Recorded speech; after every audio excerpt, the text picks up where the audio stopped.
அன்பார்ந்த முருக பக்தர்களுக்கு வணக்கம். நான் ஜெயமேஷ் கோபி.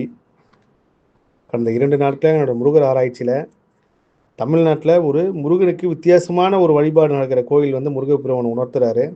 அதுக்கு காரணம் என்னோட தியானத்தில் நான் ஒரு விஷயத்தை தேடி போகிறப்போ அதுக்கு பதிலாக கிடைச்ச கோவில் தான் அந்த கோவில். அது சம்மந்தமாக இன்னொரு புத்தகம் தேடி படிக்கிறப்போ நீண்ட நாட்களாகவே எனக்கு வந்து இந்த வாய் பேச முடியாத தெய்வ குழந்தைகள் விஷயத்தில் வந்து நம்ம இவ்வளோ பெரிய பொறுப்பை எடுத்துட்டோம். நம்ம ஏன் இதை முருகர் செய்ய சொன்னார், எப்படி இதுக்காக நம்ம சாதாரணமாக செய்யணும்னு நினச்ச விஷயம் எல்லாமே இவ்வளோ பெரிய ரொம்ப ஒரு பெரிய டாஸ்க்காக மாறிட்டுது, எப்படி பண்ண போகிறோன்ற ஒரு மனக்கலக்கம் இருந்துகிட்டே இருந்துச்சு. மார்ச் 6ஆம் தேதி சனிப்பெயர்ச்சிக்கு அப்புறம் முருகனே ஒரு வழி காட்டுவார் அப்படின்னு சொல்லி நானும் விட்டுட்டேன்.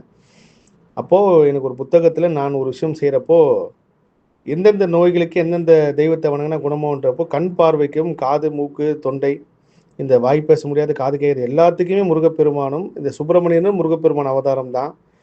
அவரை வணங்கணும்னு சொல்லி போட்டிருந்தப்போ எனக்கு மெய் சிலிர்த்து போனேன்.